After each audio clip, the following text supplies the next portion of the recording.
Russian President Vladimir Putin dialed Prime Minister Modi to share insights on his meeting with American President Donald Trump in Alaska, and that's a big call which took place. When the conversation took place between Prime Minister Modi and Putin, both of them shared their insights and decided to remain in touch on this issue. But what is important is that in the last 3 days, Russia has been able to draw red lines on the Ukraine issue. It is for this reason Trump spoke of the peace deal and not ceasefire as expected. For this reason, it has advantaged Putin for now. Meanwhile, President Zelensky of Ukraine is set to visit the White House for a high-stakes meeting. Meanwhile, Trump put the onus on Zelensky to end the war with a peace deal. So what did he say? President Zelensky of Ukraine can end the war with Russia almost immediately if he wants to, or he can continue to fight. No getting back Obama given Crimea 12 years ago without a shot being fired, and no going into NATO by Ukraine. Some things never change. Donald Trump. As they strive to present a united front against Russia, European leaders will join Zelensky to meet Trump in Washington, seeking to shore up Zelensky's position as US President convinces Ukraine to accept a quick peace deal to end Europe's deadliest war in 80 years. So you have Zelensky there, you have European leaders there. But European leaders are opposed to any border change. They are of the view that land cannot be given up because, one, Ukraine's constitution doesn't allow it, and secondly, they can't allow Putin to get away with it. But Putin wants the Donbars, which is under his control, roughly 85%. And he has clearly no intention of handing it back, including Crimea. Now, let me play out the bite of Starmer on this issue.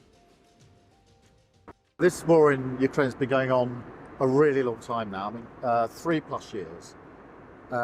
Hugely impacted the Ukrainians who've suffered hugely, but it's also impacted Europe. It's impacted every single family and community in the United Kingdom.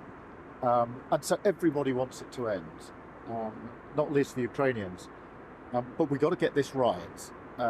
We've got to make sure there is peace, that it is lasting peace, and that it is fair and that it is just. And that's why I'm travelling to Washington with other European leaders to discuss this face to face with President Trump and President Zelensky, because it's in everyone's interests, it's in the UK's interests that we get this right.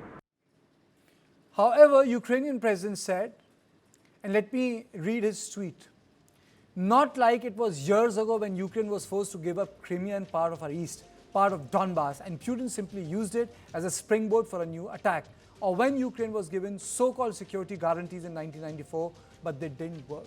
The issue is vexed, and specifically in summit in Alaska, President Trump sided with Russia, adopting Putin's preference for pursuing a sweeping peace agreement instead of urgent ceasefire, as I said.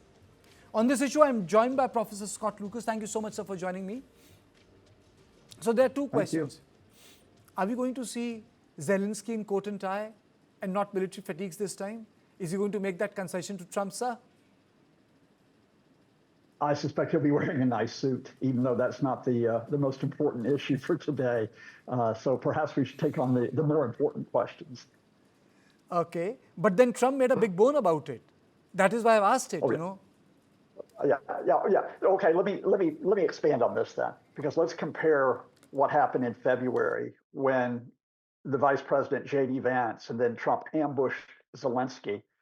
Remember, at that point, the Kremlin, as it is today, was trying to get the Trump administration to join it in imposing a settlement on Ukraine, that Ukraine had to surrender effectively, give up territory, that it had to be weak and demilitarized, that sanctions had to be lifted on Moscow.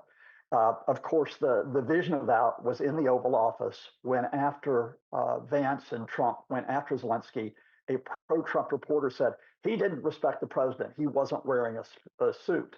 Zelensky could have been dressed like the King of England, and they would have ambushed him on that day. Where are we 6 months later? 2 points. First of all, your introduction was very good in how Putin manipulated. Indeed, he bent down Trump through a combination of Trump's admiration for him and just simply that Putin knows what he's talking about and Trump doesn't. So the immediate takeaway is, oh, look, Russia no longer has to ceasefire.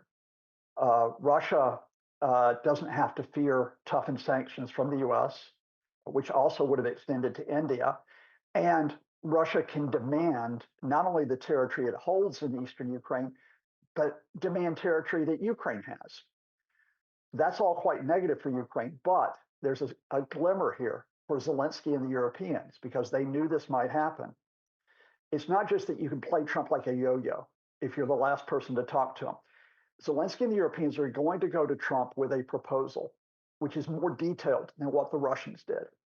They're going to accept in the near future that Russia occupies part of the east and the south of Ukraine, as well as Crimea. They're going to accept that.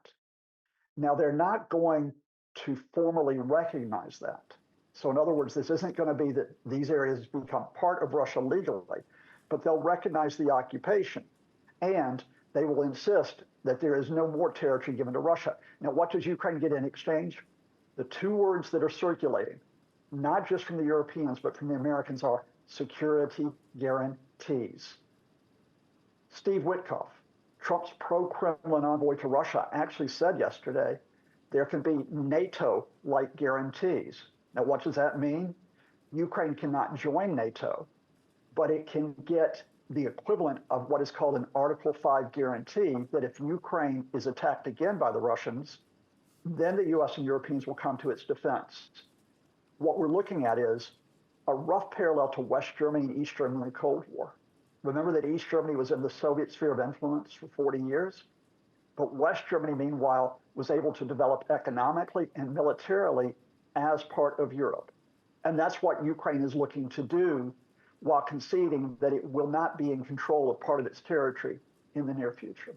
So, practically speaking, Professor, what are the options before Zelensky? The real options, if he wants to end the war?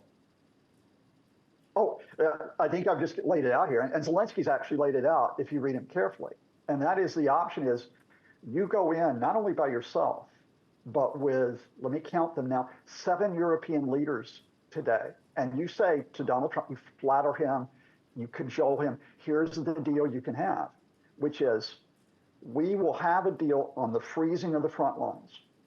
Everybody stays where they are on the battleground, but politically and economically, the part of Ukraine that is free, that is unoccupied, has a path to the European Union, and it has a path to military cooperation with European countries. They can put that on the table today, Absolutely. And it does two things. One is, if Putin accepts that, that's actually saving the situation for Ukraine.